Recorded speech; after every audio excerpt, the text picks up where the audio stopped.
Episode. Album number one. I believe Josh has our first segment this week. Yep, this is Ice-T, OG original gangster. In the opening montage, you heard New Jack Hustler, Nino's theme, and now you're going to hear Mike Contract. I'm busting up another lyrical nightmare. Parents hate the ice. You think that I care? Well, I don't give a fuck, cause I rhyme tough. Drop science, still bust the ill stuff. So now it's time for crime, and the rhyme is mine. Track the movement and hide from the punchline. I rhyme a fitness, microphone quickness, the assassinator. Stay off the shit list. Okay, Matt, what are the stats on Ice-T? So Ice-T's original gangster, OG original gangster, comes in at number 1,540 in the 1990s on Best Ever Albums, number 129 in 1991, number 8,986 of all time. It is Ice-T's highest rated album on Best Ever Albums. It did not make Rolling Stone's list, and Ice-T is ranked number 3,539 of overall artist rankings on Best Ever Albums. Okay. We covered his previous album last season, Rhyme Pays, in a bonus episode, season 3, episode 20, bonus 28, or episode 28. If you want to check that out, this album, he was born Tracy Lauren Marrow, February 16th, 1958 in Newark, New Jersey. He then moved to Crenshaw in LA when he was in 8th grade. So he's a man of both coasts. And one of the other Bi-coastal, if you will. Yeah, one of the other interesting things about Ice-T is that he is also associated with his heavy metal band Body Count, which is introduced on this album. He co-founded that band with lead guitarist Ernie C. Their album, the Body Count album, came out the next year from this album in 1992 and drew much controversy over their song Cop Killer. This album was released May 14th, 1991. He has 8 studio albums, and OG is the 4th. He has 7 albums with Body Count, so he's kind of got like a dual thing. It's hard to talk about just Ice-T solo because he kind of has his hand in so many things. Ice-T is considered rap, gangster rap, hardcore rap, or rap metal. He was influenced by Sugar Hill Gang. When he heard that song, he knew he wanted to pursue a career as a rapper. Schoolie D is a big influence on him, as well as the writer Iceberg Slim, who was a former pimp who then became an author. And he actually got Ice-T took his name from a line in an Iceberg Slim book. Run DMC is another influence. He cites that as his favorite album of all time. Similar artists would be other gangster rap artists like NWA, Ice Cube, Mac 10, Tupac later on. His highest charting single is New Jack Hustler, which reached 67 on the Billboard charts, and his next album, 1993's Home Invasion, debuted at 14 on the Billboard 200 on April 10th, 1993. Some fun facts about him. He's been around a while at this point. He started rapping professionally in 1983 with the release of his first single, Cold Wind Madness, aka The Coldest Rap. He is also a Grammy Award-winning artist. In 1991, he was on the song Back on the Block, which won Best Performance by a Duo or Group. It's a collaboration song off of Quincy Jones's album of the same name.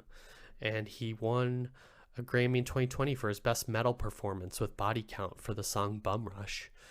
And at this point, people probably know him best from Law and Order Special Victims Unit, where he plays Detective Sergeant Finn Tutuola, and he's been playing that role since 2000, making him the longest-running male series actor in history, according to Deadline.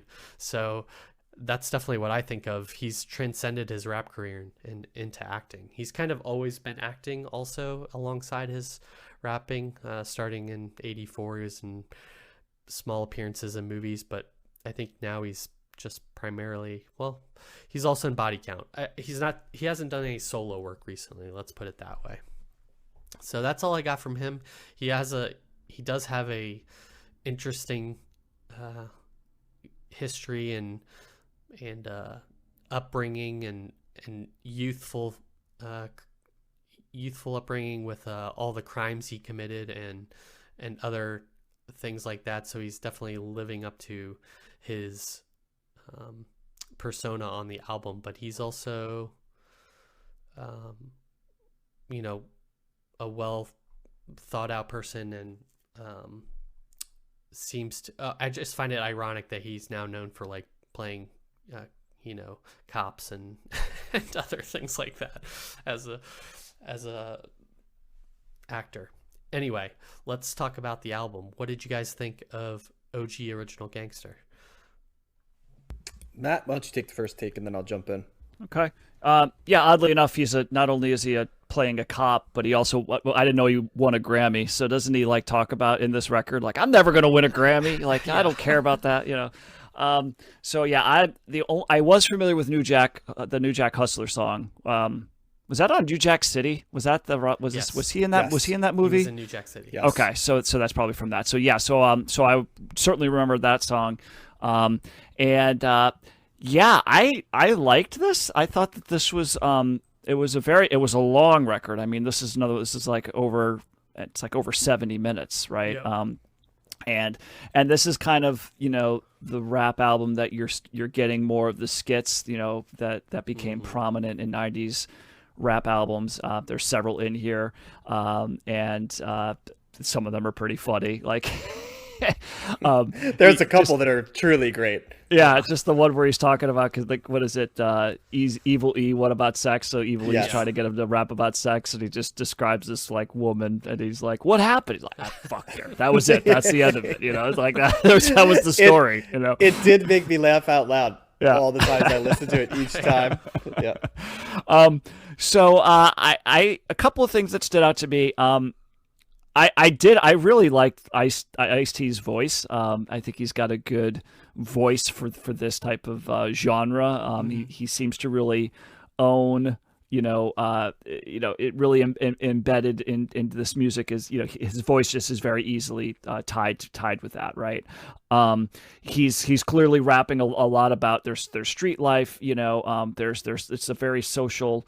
There's a lot of social commentary about the justice system and police brutality and things like that. There's also like stuff about the streets and stuff about like women, and there's it's probably not as misogynistic as some of the other stuff that we've covered, but there's some tinges of that as well. And there's a lot of bravado, which to me kind of, I don't know.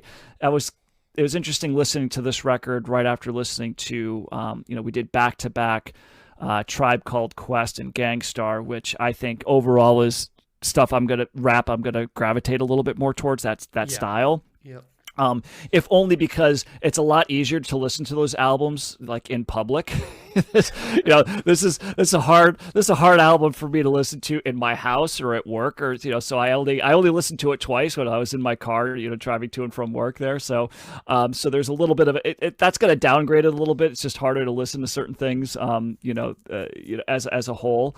But musically, like there's a lot of good stuff on here. I like a lot of the production. I like a lot of the, I'm sure there's tons of samples on here that he's using, but it's used pretty well. I think there's a good amount of variety, like you said, Josh. Like that Body Count song, that's a full blown, like that's not even a rap song really, by all accounts. That song Midnight sounds like he's sampling, Sabbath and Led Zeppelin, at the same time, and so he's kind of delving into different areas, and he even says that's one of the skits, right? He talks about how I don't look at music as being genres. It's just music is music, and I like all kinds of music and stuff like that. So I mean, it's clearly still a gangster rap album, but there's other elements that are peppered in here and there. So overall, like he's got the attitude, he's got the bravado, he's got the voice, and I found it overall pretty enjoyable. There weren't too many songs in here that I was like, I'm not feeling that. Like the beats are kind of there, and it kept me engaged for as long as it was. So I would go thumbs up with this record. Mm-hmm. Yeah, I'm gonna say that as well. I really enjoyed. I was actually a little bit surprised how much I enjoyed this album, because the first album we covered was certainly fine. I enjoyed it, but it kind of was just there, and I think I just thought, well, Ice-T is always going to kind of be I'm not gonna say he's a gimmick, but like he's just gonna kind of just be a guy, right? He does rap, but he does other things too, and he just Yeah. kind of freelances. But this was from top to bottom. This was a really well crafted, catchy, funny, solid lyrics album across from start to finish. I loved the fact that it had a bunch of styles of music, whether it be traditional hip hop, rock, a little bit of dance. He's an omnivore in terms of his sounds, and I think I read that the production was 7 different people on this, and you can tell because it doesn't sound like one person's doing all the beats where it gets Right. repetitive. Like this album comes at you from different angles. I think the skits function extremely well on this album because they sort of break up the album a little bit, theme it a tiny bit, at times add humor to it, at times lets you know that Ice-T is a little bit in on the joke with the way he structures different stuff. Like that last album we covered, I think the one after it had a lot of sex jams, and kind of like if you're doing sex jams, right, you could end up in that area of the 2 Live Crew lane where you're making music, but no one's taking you like serious, right? And I think Ice-T's a little bit savvier and smarter to be pigeonholed into anything, right? He's really good at reinventing himself. He's kind of, I always found like Ice-T to be like a master marketer. He seems to have like a lot of his hands in different stuff. But Yep. I think what stood out to me was just how much craft there was on this album. And while Ice-T as a rapper doesn't have what I would call fantastic flow, he does have presence. He's got an MC Yeah. presence, which and a great sound to his. He's got a good sonic tone, Yes. and he manages to say things authoritatively, but not ominously or aggressively, right? Like, with a certainty that's appealing, but without the anger sometimes that other MCs may have that are on there. But when he wants to tell you about social commentary or something that he's upset about, you don't doubt that what he's telling you is the truth, but he does come at it, he comes at it from that same thing that like a pimp does, right? Where he's doing like a lot of vice, but at the same time, he's got some charm to him too, right? That you almost forget that what he's doing is, pretty dirty business, right? On a lot of different fronts. So this one gets a pretty strong thumbs up for me. I really liked it as an album quite a bit. I can expand a little bit more on it, but Josh, I'd be curious to see what you think. Yeah, I'm with you guys. I was surprised by this album as well. I feel like his rapping definitely took a step up in this album from from Rhyme Pays, from what we heard. He just seems like he has a better command over how he delivers things. I think there's more of a, I don't know if the tone's changed on this album. I guess there's a varied tone on this, but he does have conviction on this. I think what I like about him is his point of view as well. That seems to come through. I like his social commentary on this. I think he has times where it's straight up serious, like on a song "Escape from the Killing Fields," which I think is very socially relevant, but also has a really good beat to it. I like the samples that he uses on this, but he also kind of has a humor to him, or at least a wink to him, like on the song like "Straight Up N-Word." I think that's like political, but kind of like makes you think too. Like I'm paying attention to what he has to say. I'm not sure if I necessarily agree with it, but like he believes what he says, so like I kind of have to give him props for that. The samples all over this album are pretty strong. I like how he just straight up raps for like a long periods of time, it seems like, and without traditional, like, I guess the songs do have choruses, but I don't know, it seems like he kind of just goes on and on, sometimes in the way that Chuck D does with Public Enemy, and that really worked for me. When I could take or leave the skits, they were funny at times, but I'd rather have like kind of a more concise album. Maybe, like you guys said, maybe it breaks up the album from like feeling too oppressive. Maybe it would be too much to just listen to all of them, all the rap songs, but really, like, there are strong songs throughout this album from Mike Contract and Mind Over Matter, New Jack Hustler at the beginning to like Original Gangster in the middle. Midnight is kind of like a crime story song in the vein of Slick Rick, who most famously probably.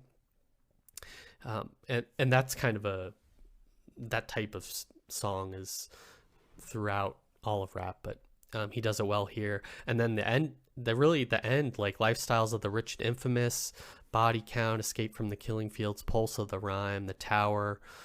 Those all have really great sampling and rapping on them. I like The Tower has the Halloween theme slowed down.